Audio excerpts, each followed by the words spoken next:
l'unité cybernétique de mémoire de personnes physiques est composée d'un vécu, c'est-à-dire une collection des quanta de vie d'une personne et d'un exemplaire de son ADN qu'on appelle le génome.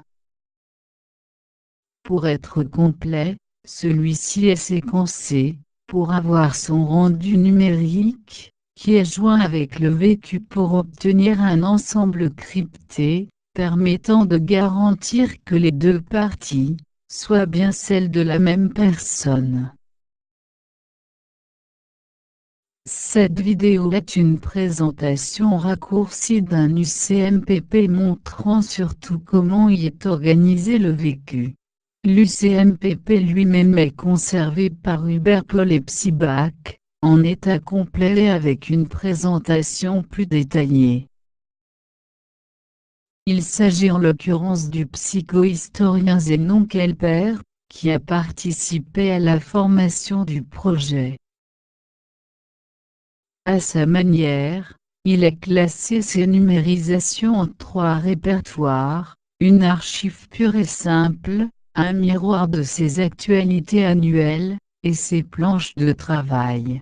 L'ensemble forme un web total, qui s'inscrit cybernétiquement, dans le web ouvert qui constitue notre intelligence artificielle.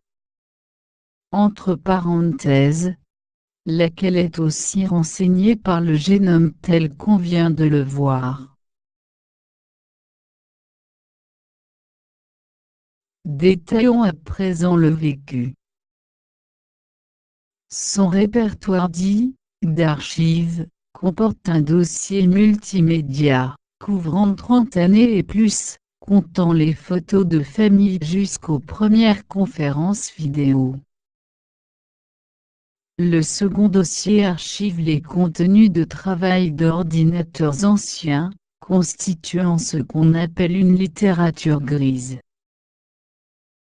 Ensuite le répertoire dit d'actualité comporte un dossier clientèle, sur le critère de l'idée de Kelper, selon laquelle un honoraire réalise l'achat d'un critère de privé,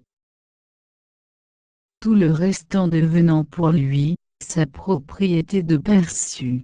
Tel est le statut de la seconde actualité, intitulée « Miroir cabinet ».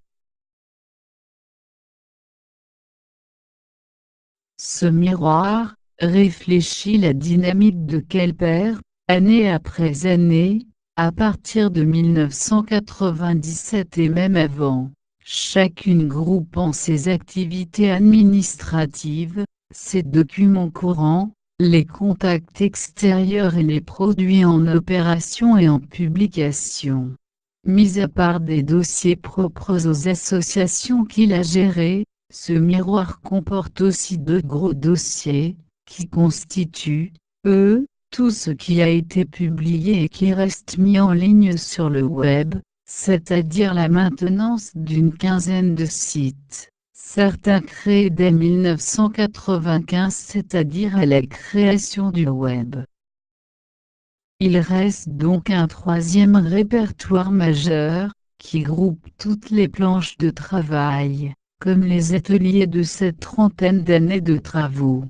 Tel est donc l'ensemble du vécu, chronologique et intégral, dans lequel l'intelligence artificielle avec textométrie peut puiser pour animer l'avatar, mais son intelligence à proprement parler est dotée de l'outil de navigation personnel de Kelper, qu'il a placé à la racine du vécu, sous la forme d'un tableau de bord de tout l'UCMPP à partir de 3 liens, base de données, maintenance et abonnement, et en dessous de cela, ses propres tableaux de manœuvre, personnels et variés. Il reste la particularité de cette base de données, que Kelper s'était fabriquée, composée de 4 rubriques, ses contacts, ses choses, ses scans et ses événements. Chacun de ces enregistrements étant lui-même en lien avec divers autres de chacune des 3 restantes. Évidemment, Comme les tableaux de bord et les abonnements, chaque enregistrement pointe aussi vers ses fichiers apparentés.